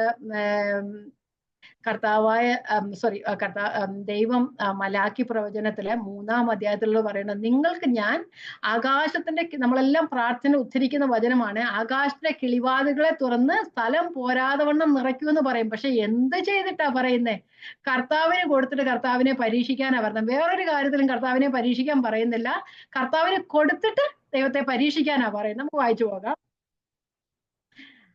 3:9 മലാക്കി പുസ്തകം. നിങ്ങൾ ഈ ജാതി മുഴുവൻ തന്നെ എന്നെ തോൽപ്പിക്കുന്നതുകൊണ്ട് നിങ്ങൾ ശാപഗ്രസ്തരാകുന്നു. എന്റെ ആലയത്തിൽ ആഹാരം ഉണ്ടാകേണ്ടതിന് നിങ്ങൾ ദശാംശം മുഴുവനും ഭണ്ഡാരത്തിലേക്ക് കൊണ്ടുവരുവിൻ. ഞാൻ നിങ്ങൾക്ക് ആകാശത്തിന്റെ കിളിവാതിലുകളെ തുറന്ന സ്ഥലം പോരാതെ വരുവോളം നിങ്ങളുടെ മേൽ അനുഗ്രഹം പകരുകയില്ലയോ എന്നിങ്ങനെ നിങ്ങൾ ഇതിനാൽ എന്നെ പരീക്ഷിപ്പീനെന്ന്. കർത്താവിനെ പരീക്ഷിക്കേണ്ട എന്നതിലാ, വേറെ ഒന്നിനുമല്ല കർത്താവിനെ പരീക്ഷിക്കേണ്ടത്. കർത്താവിന്റെ ആലയത്തിൽ ആഹാരം ഉണ്ടാകേണ്ടതിന് ദശാംശം മുഴുവനും കർത്താവിന്റെ സന്നിധിയിൽ കൊണ്ട് കൊടുക്കുവാനെന്ന് പറയുന്നുണ്ട്. അപ്പൊ നമ്മൾ ആത്മീയമായ കാര്യങ്ങൾക്ക് കൂടുതലായി കൊടുത്തു കഴിഞ്ഞാൽ ആത്മീയമായി നമ്മൾ കൂടുതലായി ഫലം അനുഭവിക്കുകയും ചെയ്യും. അപ്പൊ ആകാശത്തിന്റെ കിളിവാതിൽ സ്ഥലം പോരാതെ വണ്ണം നിറയ്ക്കുവാൻ ദൈവം ശക്തനാണ്, ദൈവം സമ്പന്നനാണ്. അവൻ തന്നെ വിളിച്ചപേക്ഷിക്കുന്ന ഏവർക്കും നൽകുവാൻ തക്കവണ്ണം സമ്പന്നനാകുന്നു എന്നാ പറയുന്നത്. അപ്പൊ ലോഭമായി വിതയ്ക്കുന്നവൻ ലോഹമായി കൊയ്യും, ധാരാളമായി വിതയ്ക്കുന്നവൻ ധാരാളമായി കൊയ്യും. 6:8 ജഡത്തിൽ വിതയ്ക്കുന്നവൻ ജഡത്തിൽ നാശം കൊയ്യും, ആത്മാവിൽ വിതയ്ക്കുന്നവൻ ആത്മാവിൽ നിന്ന് നിത്യജീവനെ കൊയ്യും. അപ്പം നാം എന്ത് വിതയ്ക്കുന്നോ അത് തന്നെ കൊയ്യും. അപ്പൊ പൊതുവായ ഒരാശയം തന്നെയാണ്, വിതയ്ക്കുന്നത് തന്നെ കൊയ്യും. ഗോതമ്പ് വിതച്ചാൽ ഗോതമ്പ് കൊയ്യും, നെല്ല് വിതച്ചാൽ നെല്ല് കൊയ്യും അല്ലേ? അപ്പം ഇവിടെ നിത്യജീവനോടുള്ള ബന്ധത്തിലാണ് പറഞ്ഞിരിക്കുന്നത്. ജഡത്തിൽ വിതയ്ക്കുക എന്ന് പറഞ്ഞാൽ നമ്മൾ ഒരാളുടെ സ്വാർത്ഥ താല്പര്യങ്ങൾക്ക് വേണ്ടിയോ നമ്മുടെ സ്വന്തമായ കാര്യങ്ങൾക്ക് വേണ്ടിയോ വിതച്ചു കഴിഞ്ഞാൽ, അല്ലെ സ്വന്തമായ ഇഷ്ടങ്ങൾക്ക് വേണ്ടി ചിലവ് ചെയ്തു കഴിഞ്ഞാല് ആ അനുഗ്രഹം ഇവിടെ കൊണ്ട് അവസാനിക്കത്തതേ ഉള്ളൂ. അത് നാം നിത്യരാജ്യത്തിലേക്ക് ഒന്നും കൂട്ടിവെക്കുന്നില്ല. അതല്ലാതെ നാം ആത്മാവിൽ വിതയ്ക്കുകയാണെങ്കിൽ, അല്ലെങ്കിൽ ദൈവ രാജ്യത്തിന്റെ അഭിവൃദ്ധിക്ക് വേണ്ടി വിതയ്ക്കുകയാണെങ്കിൽ, അത് ഒരു സഹോദരനെ സഹായിക്കുന്നതിലാണേലും, ഒരു ബുദ്ധിമുട്ടുള്ളവരെ സഹായിക്കുന്നതാണെങ്കിലും, ദരിദ്രരെ സഹായിക്കുന്നതിലാണേലും, അല്ലെങ്കിൽ കഷ്ടത്തിലിരിക്കുന്നവരെ ആശ്വസിപ്പിക്കുന്നതാണേലും, അത് നമ്മുടെ ആരോഗ്യമാകാം, നമ്മുടെ സമ്പത്താകാം, നമ്മുടെ സമയമാകാം, എന്തുമാകാം. ദൈവം നമുക്ക് ദാനമായി തന്നിരിക്കുന്ന എന്തുമാകാം. അത് മറ്റുള്ളവരെ സഹായിക്കുകയാണെങ്കിൽ നാം ആത്മീകമായി വിതയ്ക്കുകയാണ്. അങ്ങനെയായാൽ നാം ആത്മീകമായി കൊയ്യും. ജഡത്തിൽ വിതയ്ക്കുന്ന ജഡത്തിന് നാശം കൊയ്യും, അത് നശിച്ചു പോകുന്നതാണ്. ആത്മാവിൽ വിതയ്ക്കുന്നവൻ ആത്മാവിനാൽ നിത്യജീവനെ കൊയ്യും. അപ്പം ജീവിക്കാൻ രണ്ടു മാർഗങ്ങളെ ഉള്ളൂ. ജഡത്തെ പ്രസാദിപ്പിച്ച് ജീവിക്കുക, അപ്പൊ നാശമാണ്. ആത്മാവിനെ അനുസരിച്ച് നടക്കുകയാണെങ്കിൽ ദൈവത്തിന്റെ പ്രവൃത്തികൾക്ക് വേണ്ടി ചെലവഴിക്കാനായിട്ട് കഴിയും. അത് ഈ ലോകം കൊണ്ട് നശിച്ചു പോകത്തില്ല. നിത്യജീവിതത്തിലേക്ക് അത് നമ്മെ പിന്തുടരുന്നതാണ്. നമ്മുടെ പ്രവൃത്തികൾ ശോധന ചെയ്യും അല്ലെ? മരം, പുല്ല്, വൈക്കോൽ എന്നിവ ശോധന ചെയ്യും. അത് എങ്ങനെയാ ശോധന ചെയ്യപ്പെടുന്നത്? അത് തീയാൽ ശോധന ചെയ്യപ്പെടും അല്ലെ? ഓരോരുത്തരുടെ പ്രവൃത്തി ഇന്നതെന്ന് തീ തന്നെ ശോധന ചെയ്യും.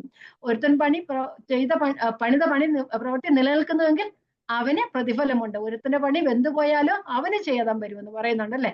അപ്പം തീയിൽ ശോധന ചെയ്യപ്പെടും എല്ലാ പ്രവൃത്തിയും. മരം, പുല്ല്, വൈക്കോല നമ്മൾ വിതയ്ക്കുന്നതെങ്കിൽ അത് പിന്നെ നമ്മള് കഷ്ടിച്ച് രക്ഷപ്പെടും, അത്രയേ ഉള്ളു. അല്ലെന്നുണ്ടെങ്കിൽ എന്താ പറയുന്നത്, നീതിമാന്മാർ ആകാശത്തിലെ നക്ഷത്രങ്ങളെ പോലെ ശോഭിക്കുന്നു പറഞ്ഞതുപോലെ ആകാശത്തിലെ നക്ഷത്രങ്ങളെ പോലെ ശോഭിക്കാനായിട്ട് ഇടയായി തീരും. ഓക്കെ, സാത്താൻ നമ്മെ പരീക്ഷിക്കരുത്. ഓക്കെ, അപ്പം പുത്രനിൽ വിശ്വസിക്കുന്ന നിത്യജീവനാണ്. അപ്പം പുത്രനിൽ വിശ്വസിക്കുന്ന പുത്രന്റെ പ്രവൃത്തികൾ ചെയ്യുക, സ്നേഹത്തിൽ അന്യോന്യം സ്നേഹിക്കുക. അതാണ് ക്രിസ്തുവിന്റെ ന്യായപ്രമാണം എന്ന് പറയുന്നത്. പാപത്തിന്റെ ശമ്പളം എപ്പോഴും മരണമാണ്. അത് ജഡത്തിൽ വിതയ്ക്കുന്നവൻ നാശം കൊയ്യും, അത് മരണം കൊയ്യും. ഓക്കെ, മുമ്പോട്ട് പോകാം. 6:9 നന്മ ചെയ്യുന്നത് മടുത്തു പോകരുത്, തളർന്നു പോകാഞ്ഞാൽ തക്ക സമയത്ത് കൊയ്യുക. അപ്പം നമ്മൾ കൊയ്തത് തന്നെ നമുക്ക് ലഭിക്കും അല്ലെ? പക്ഷെ ഇവിടെ പറയുന്നു നന്മ ചെയ്യൽ മടുത്തു പോകരുത്, തളർന്നു പോകാഞ്ഞാൽ നാം തക്ക സമയത്ത് കൊയ്യുമെന്ന് പറയുമ്പോൾ അതിന്റെ അർത്ഥം എന്താ? പലപ്പോഴും നന്മ ചെയ്യുമ്പോൾ നാം ഒരു പ്രത്യുപകാരം ആഗ്രഹിക്കുന്നുണ്ടല്ലേ? കർത്താവ് പറഞ്ഞിട്ട് നന്ദി പോലും ആഗ്രഹിക്കരുതെന്നാ പറയുന്നത്. അപ്പം പക്ഷേ നമ്മള് എക്സാമ്പിൾ പറഞ്ഞാല് ഗോതമ്പ് വിതച്ചിട്ട് ഗോതമ്പ് തന്നെ കൊയ്യും. പക്ഷേ ആ വിതയ്ക്കുന്ന സമയവും അത് വിളവിന്റെ സമയത്തിനും തമ്മില് ഒരു സമയ ദൈർഘ്യമുണ്ടല്ലേ? ഉടനെ തന്നെ നമ്മൾ ഇന്ന് വിതച്ചിട്ട് നാളെ കൊയ്യത്തില്ല, അല്ലെ 10 ദിവസം കഴിഞ്ഞ് കൊയ്യത്തില്ല, 1 മാസം കഴിഞ്ഞും കൊയ്യത്തില്ല, കുറച്ച് കഴിഞ്ഞേ കൊയ്യത്തുള്ളൂ. അതുകൊണ്ട് പറയുകയാണ് നന്മ ചെയ്യുന്ന മടുത്തു പോകരുത്. നന്മ ചെയ്തിട്ടും ഫലം കാണിക്കാതിരുന്ന അല്ല, ഞാൻ നട്ടു അപ്പൊല്ലോസ് നനച്ചു ദൈവം അത്രേ വളരുമാറാക്കി. ഒരാൾ നടും, ഒരാൾ നനയ്ക്കും, ഒരാൾ ഫലം കൊയ്യും. അതുകൊണ്ട് നന്മ ചെയ്യൽ മടുത്തു പോകരുത്, നാം തന്നെ പ്രതിഫലം കായ്ക്കും. നമ്മൾ വിചാരിക്കും, നമ്മൾ അവരോട് എത്ര നാൾ സുവിശേഷം പറഞ്ഞു, അവരോട് എത്ര നാൾ പറഞ്ഞു അല്ലെ, അവരൊന്നും നന്നാവുന്നില്ലെന്ന് പറയല്ലേ? പക്ഷെ സാരമില്ല, കേട്ടിട്ടുണ്ട്, നമ്മൾ വിത്ത് വിതച്ചു, ആരെങ്കിലുമൊക്കെ പിന്നെ വെള്ളം കൊടുക്കും, കുറെ കഴിയുമ്പോൾ അത് ഫലം വരും. അതുകൊണ്ട് നന്മ ചെയ്യുക, അത് ഭൗതികമായ കാര്യങ്ങളായാലും അത് ആത്മീകമായ കാര്യങ്ങളായാലും നന്മ ചെയ്യുന്നതിൽ നാം മടുത്തു പോകരുത്, തളർന്നു പോകാഞ്ഞാൽ തക്ക സമയത്ത് കൊയ്യും. അപ്പൊ നമ്മള് ആ മടുത്തു പോകാതെ ആ സന്തോഷത്തോടെ ഇരിക്കണം. എന്നാൽ മാത്രമേ ആ തക്ക സമയത്ത് കൊയ്യുവാനായിട്ട് കഴിയുകയുള്ളൂ. പ്രതിഫലങ്ങൾ നിശ്ചയമാണ്. അതുകൊണ്ട് ആരും മടുത്തു പോകരുത്. ഇന്ന് ഗോതമ്പ് വെച്ചാൽ നാളെ കൊയ്യുകയില്ല, കുറച്ച് നാള് കഴിഞ്ഞാണ് പക്ഷെ വിശ്വസ്തരായിരിക്കുക, നമ്മെ ഏൽപ്പിച്ച പ്രവൃത്തി നാം ചെയ്യുക. നാം ആരെങ്കിലും നമ്മൾ വചനം കേട്ടിട്ട് അയ്യോ നമ്മൾ പറയാനൊന്നും സമ്മതിച്ചില്ലെന്ന് പറയണ്ട. നമ്മെ ഏൽപ്പിച്ച് നമ്മൾ പോയി കാണുക, നമ്മൾ പറയുക, തിരിച്ചു വരിക. അതാണ് നമ്മെ കുറിച്ച് ദൈവം ആഗ്രഹിക്കുന്നത്. ഞാനിപ്പം പറയാം, ഞാൻ ഇത്രയും നാൾ ബൈബിൾ സ്റ്റഡി എടുക്കുന്ന എത്രയോ ആരും നന്നാവുന്നില്ലെന്ന് ചിലപ്പം പറയുമായിരിക്കും, ആരും വളരുന്നില്ലെന്ന് പറയും, നിങ്ങളെ കുറിച്ചല്ല പറയുന്നത് കേട്ടോ, വളരുന്നില്ലെന്നൊക്കെ പറയുമായിരിക്കും. സാരമില്ല, അതൊക്കെ നമ്മളൊന്ന് വിത്ത് ഇട്ട് കൊടുത്താൽ മതി. നമ്മൾ പലപ്പോഴും നമുക്ക് തന്നെ ചിലപ്പം മടുത്തു പോകാവുന്ന സാഹചര്യങ്ങൾ ഉണ്ട്. എത്രയും പറഞ്ഞിട്ടുണ്ടെങ്കിൽ അവർക്ക് മനസ്സിലാകത്തെന്നൊക്കെ നമ്മൾ ചോദിക്കുന്നുണ്ട്. പക്ഷെ സാരമില്ല, കുഴപ്പമില്ല, അത് പതിയെ അത് വളർന്നുകൊള്ളും. വിത്ത് ഇന്ന് വിതച്ചാൽ നാളെ അതിന്റെ ഫലം കൊയ്യും. മടുത്തു പോകരുത്. തളർന്നു പോകാഞ്ഞാൽ നാം തക്ക സമയത്ത് തന്നെ കൊയ്യും. നമ്മള് 1 കൊരിന്ത്യർ 15-ാം അധ്യായത്തിലെ 58-ാമത്തെ വാക്യത്തിൽ ഇങ്ങനെ പറയുന്നുണ്ട്.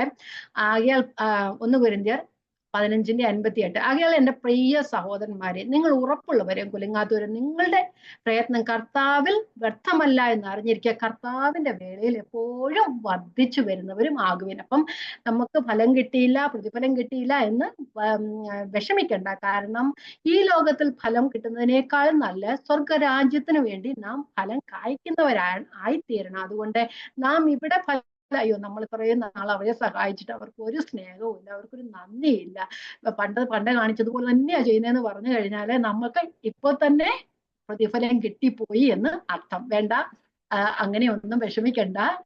പിന്നെയും കൊടുക്കുന്നത് പോലെ തന്നെ കൊടുത്തുകൊണ്ടിരിക്കുക, സഹായം ചെയ്യേണ്ടതുപോലെ തന്നെ നമ്മളെ ഏൽപ്പിച്ച കടമ നാം ചെയ്തുകൊണ്ടേ ഇരിക്കുക.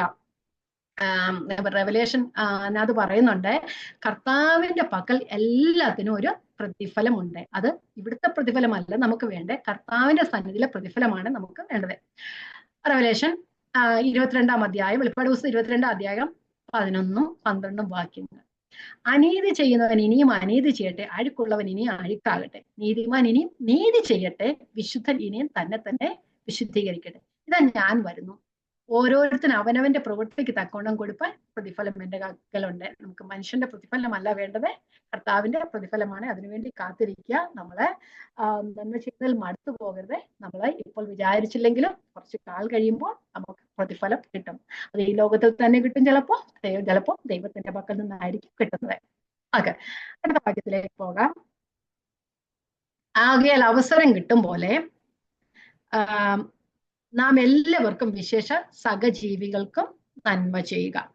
അവസരം കിട്ടുന്നത് പോലെ, 1 പ്രാവശ്യമല്ല 2 പ്രാവശ്യമല്ല, മറ്റുള്ളവരെ സഹായിക്കുക, തുടർച്ചയായി ചെയ്തുകൊണ്ടേ ഇരിക്കുക. അതില് എല്ലാവരെയും എന്ന് പറയുന്നുണ്ട്, അതിൽ ശത്രുക്കളും ഉൾപ്പെടുന്നു അല്ലെ? കർത്താവ് അങ്ങനെയല്ലേ പറയുന്നത്, നിങ്ങളെ ശത്രുക്കളെ സ്നേഹിപ്പിൻ, അവർക്ക് നന്മ ചെയ്യുന്ന. ലൂക്കോസിന്റെ സുവിശേഷം 6:35, നിങ്ങളോ ശത്രുക്കളെ സ്നേഹിപ്പിൻ, അവർക്ക് നന്മ ചെയ്യുവിൻ, ഒന്നിനും പകരം ഇച്ഛിക്കാതെ കടം കൊടുപ്പിൻ, എന്നാൽ നിങ്ങളുടെ പ്രതിഫലം വളരെയാകും, നിങ്ങൾ അത്യുന്നതന്റെ മക്കളാകും, അവൻ നന്ദി കെട്ടവരോടും ദുഷ്ടന്മാരോടും ദയാലുവല്ലോ. അപ്പം നന്ദി കെട്ടവരോടും ദുഷ്ടന്മാരോടും ദയാലുവാണ്. നീതിമാന്മാരുടെ മേലും നീതി കെട്ടവരുടെ മേലും മഴയെ പെയ്യിക്കുന്ന ദൈവം. കർത്താവ് ഇങ്ങനെ വിചാരിക്കുക, ഇന്ന് ദൈവമക്കളുടെ വീട്ടിൽ മാത്രം മഴ പെയ്ക്കുമെന്ന് അങ്ങനെ പറയുമോ കർത്താവ്? ഇല്ല, എല്ലാവർക്കും ഒരുപോലെ മഴ പെയ്ക്കും. നമ്മുടെ ദൈവമക്കളെക്കാൾ അധികം സമ്പന്നന്മാര് വിജാതീയരാണ് അല്ലെ? പക്ഷെ അങ്ങനെ ദൈവം എല്ലാവർക്കും കൊടുക്കും. ദൈവം ആരോടും എന്താ പറയുന്നേ, ആരുടെയും പക്ഷം ചേർന്നില്ല, എല്ലാവരെയും ദൈവം അല്ലെ ദൈവം എന്നിൽ വിശ്വസിക്കുന്നവര് മാത്രം ഞാൻ സഹായിക്കുന്നു കർത്താവ് പറഞ്ഞില്ല. അതുകൊണ്ട് നമ്മള് കടം കൊടുക്കുക, നാം തിരിച്ച് ഒന്നും പ്രതിഫലം ഇച്ഛിക്കരുത്, കർത്താവ് ചെയ്തതുപോലെ നാമും കൊടുക്കുക. റോമാലേഖനം 12:20 നമുക്കറിയാം, പൗലോസ് അപ്പോസ്തലൻ പഴയ നിയമത്തിൽ നിന്ന് തന്നെ ഉച്ചരിച്ചത് ഒരു വാക്യമാണ്, എടുത്ത് ഉദ്ധരണിയായിട്ട് ഉപയോഗിച്ച വാക്യമാണ്. 12:20, നിന്റെ ശത്രുവിന് വിശക്കുന്നുവെങ്കിൽ അവന് തിന്മാൻ കൊടുക്കുക, ദാഹിക്കുന്നു എങ്കിൽ കുടിപ്പാൻ കൊടുക്കുക, അങ്ങനെ ചെയ്താൽ നീ അവന്റെ മേൽ തീക്കനൽ കുന്നിക്കുമെന്ന് എഴുതിയിരിക്കുന്നുവല്ലോ. അപ്പം ശത്രുക്കളെയും സ്നേഹിക്കുക, എല്ലാവരെയും സ്നേഹിക്കുക, ക്രിസ്തുവിന്റെ ന്യായപ്രമാണം അനുഷ്ഠിക്കുക. അപ്പം വിശേഷാൽ സഹവിശ്വാസികൾക്ക്, അപ്പം പ്രത്യേകമായി നിലയുള്ള ഒരു കരുതൽ സഹവിശ്വാസികളോട് ആവശ്യമാണ്. നമ്മള് റോമാലേഖനം യോഹന്നാന്റെ സുവിശേഷം 13:34 വായിച്ചിട്ട് നമുക്ക് റോമാലേഖനം 12-ാം അധ്യായത്തിലേക്ക് പോകാം. നമുക്ക് അവിടെ വെച്ച് ഇന്ന് അവസാനിപ്പിക്കാം. 10-ാമത്തെ വാക്യത്തില് യോഹന്നാൻ 13:34 പറയുന്നു, നിങ്ങൾ തമ്മിൽ സ്നേഹിക്കണം എന്ന് പുതിയൊരു കൽപ്പന ഞാൻ നിങ്ങൾക്ക് തരുന്നു, ഞാൻ നിങ്ങളെ സ്നേഹിച്ചതുപോലെ നിങ്ങളും തമ്മിൽ സ്നേഹിക്കുക. അപ്പൊ അവസരം കിട്ടുന്ന പോലെ എല്ലാവർക്കും നന്മ ചെയ്യുക. റോമാലേഖനം 12:10 മുതലുള്ള വാക്യങ്ങള്, വിശുദ്ധന്മാരുടെ ആവശ്യങ്ങൾ കൂട്ടായ്മ കാണിക്കുക. 12:10 സഹോദര പ്രീതികൾ തമ്മിൽ സായിപ്പുണ്ട്, ബഹുമാനിക്കുന്ന അന്യോന്യം മുന്നിട്ടുകൊള്ളുവിൻ, ഉത്സാഹത്തിൽ മടുപ്പില്ലാതെ ആത്മാവിൽ എരിവുള്ളവരായി കർത്താവിനെ സേവിപ്പിൻ, ആശയിൽ സന്തോഷിപ്പിൻ, കഷ്ടതയിൽ സഹിഷ്ണുത കാണിപ്പിൻ, പ്രാർത്ഥനയിൽ ഉറ്റുരപ്പിൻ, വിശുദ്ധന്മാരുടെ ആവശ്യങ്ങളിൽ കൂട്ടായ്മ കാണിക്കുകയും അതിസൽക്കാരം ആചരിക്കുകയും ചെയ്യും. തമ്മിൽ ഐക്യമത്യമുള്ളവരായി വലിപ്പം ഭാവിക്കാതെ എളിവരോട് ചേർന്ന് കൊള്ളുവിൻ, നിങ്ങളെ തന്നെ ബുദ്ധിമാന്മാർ എന്ന് വിചാരിക്കുന്ന മുമ്പേ വായിച്ച വാക്യം. അപ്പൊ എല്ലാവരുടെയും ആവശ്യങ്ങളിൽ സഹായിക്കുക, അത് ഓരോ വിശ്വാസിയുടെയും കടമയാണ്, ഉത്തരവാദിത്തം ആണ്. 2 കൊരിന്ത്യർ 9-ാം അധ്യായത്തില് ഞാൻ 9 മുതൽ 15 വരെയുള്ള വാക്യങ്ങളാണ് പറയുന്നത്. അപ്പം വിശുദ്ധന്മാരുടെ ധർമ്മശേഖരത്തിന്റെ കാര്യത്തിലാണേലും അവിടെ പൗലോസപ്പോസ്തലൻ ദൈവാത്മാവിനാൽ പറയുന്നതാണ്, ആ നന്മ ചെയ്യുകയാണെങ്കിൽ ആത്മീകമായും ഭൗതികമായും ഫലം കൊയ്യുമെന്നാ പറയുന്നത്. അപ്പൊ അവിടെ പല കാര്യങ്ങൾ പറയുന്നുണ്ട്. അവരോട് പറയുന്നുണ്ട്, 5 കാര്യങ്ങൾ അവരോട് പറയുന്നുണ്ട്. നമുക്ക് വായിക്കാം, അത് കഴിഞ്ഞിട്ട് നമ്മൾ വായിക്കുമ്പോൾ അത് ശ്രദ്ധിച്ചാൽ മതി. ഇനിയും കൊടുക്കുക, നിങ്ങൾ സമ്പന്നരാകും. നിങ്ങൾ സഹായിച്ചാൽ ഇനിയും മറ്റുള്ളവർ കൊടുക്കാൻ നിങ്ങൾ സമ്പന്നരാകും. ഇപ്പം പറഞ്ഞത് ഏതാ? 2 കൊരിന്ത്യർ 9 മുതൽ 15 വരെയുള്ള വാക്യങ്ങൾ. അപ്പം ഇനിയും കൊടുക്കാൻ നിങ്ങൾ സമ്പന്നരാകും. പിന്നെ രണ്ടാമത് പറയുന്നത് ദൈവത്തിന് സ്തോത്രം വരുവാൻ കാരണമാകും. പിന്നെ അതുപോലെ തന്നെ ലഭിച്ചവർ ദൈവത്തെ മഹത്വപ്പെടുത്തും. പിന്നെ ലഭിച്ചവർ കൊടുത്തവർക്ക് വേണ്ടി പ്രാർത്ഥിക്കും. അവര് നിങ്ങളെ കാണുവാൻ ആഗ്രഹിക്കും. പറഞ്ഞു തീരാത്ത ദാനം നിമിത്തം ദൈവത്തിന് സ്തോത്രം. അപ്പം വിശുദ്ധന്മാർക്ക് നന്മ ചെയ്യുന്നത് മൂലം എത്ര അനുഗ്രഹങ്ങളാണ് ഉണ്ടാകുന്നത് അല്ലെ? വായിക്കാം. ഇനി ഈ കാര്യങ്ങൾ മനസ്സിൽ ഓർന്ന് വെച്ച് നമുക്ക് വായിക്കാം. 2 കൊരിന്ത്യർ 9:9 വാക്യങ്ങൾ.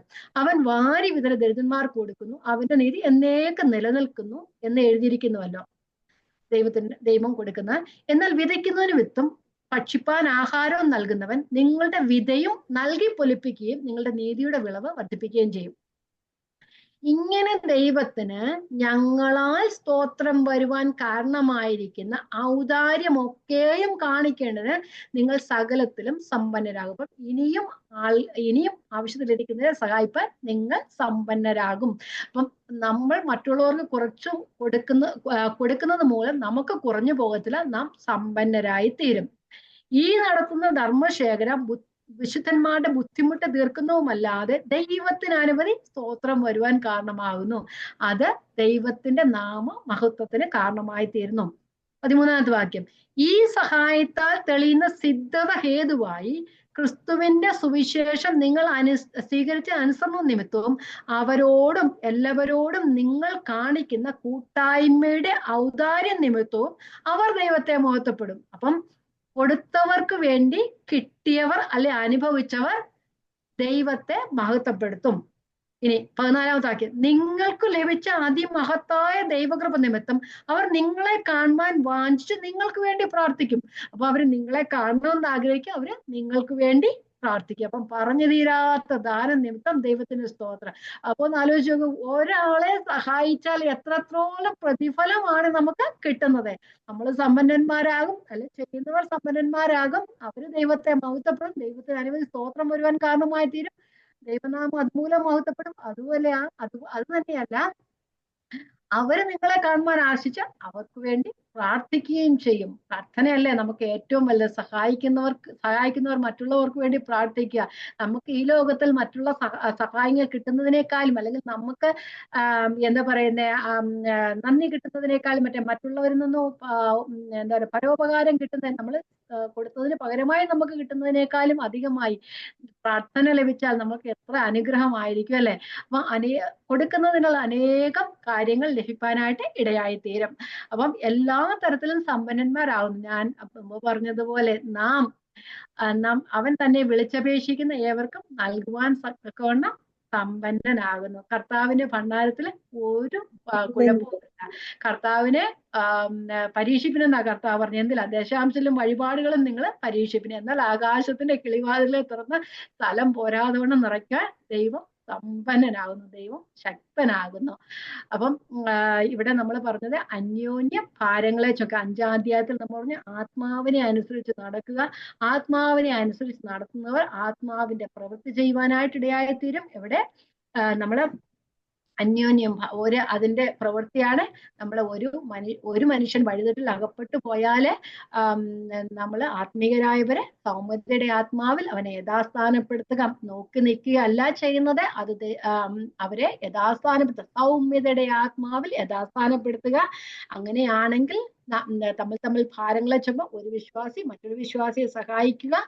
തമ്മിൽ ഭാരങ്ങളെ ചുമ അതുപോലെ തന്നെ വിശ്വാസിയെ സഹായിക്കുന്നത് പോലെ തന്നെ ദൈവദാസന്മാരെ സഹായിക്കുക. നാം എല്ലാവരും ദൈവത്തിന്റെ പക്കൽ കണക്ക് ബോധിപ്പിക്കേണ്ടവരാണ്. അപ്പം പിന്നെ നമ്മൾ പറഞ്ഞു മനുഷ്യൻ വിതയ്ക്കുന്നത് തന്നെ കൊയ്യും. നമ്മള് നമ്മൾ ലോഹമായി വിതച്ചാൽ ലോഹമായി കൊയ്യും, ധാരാളമായി വിതച്ചാൽ ധാരാളമായി കൊയ്യും. അപ്പൊ ഈ ലോകത്തിൽ നമ്മൾ ജഡത്തിൽ വിതയ്ക്കുകയാണെങ്കിൽ നമുക്ക് നാശമായിരിക്കും ഫലം. അത് നമ്മുടെ അപ്പുറത്തോട്ട് നിത്യജീവനിലേക്ക് പോകുന്നതല്ല. നിത്യജീവനായി നാം വിതയ്ക്കുകയാണെങ്കിൽ അപ്പുറത്തേക്ക് ഫലം പോകുന്നതായിരിക്കും. അത് ഈ ജീവിതത്തിലും നിത്യജീവിതത്തിലും ഫലം കാണുകയും ചെയ്യും. ദൈവത്തിന്റെ നാമമഹത്വത്തിനായി നാം ചെയ്യുക. ഒരു വാക്യം നമ്മൾ പറഞ്ഞ് അവസാനിപ്പിക്കാൻ, നിങ്ങൾ എന്ത് തിന്നാലും കുടിച്ചാലും എന്ത് ചെയ്താലും ദൈവത്തിന്റെ നാമമഹത്വത്തിനായി തീരട്ടെ. അങ്ങനെ നമ്മൾ ക്രിസ്തുവിന്റെ ന്യായപ്രമാണം നിവർത്തിക്കുക. ഈ വാക്യങ്ങളെ ദൈവം നമ്മെ എല്ലാവരെയും അനുഗ്രഹിക്കട്ടെ. ദൈവത്തിന് സ്തോത്രം.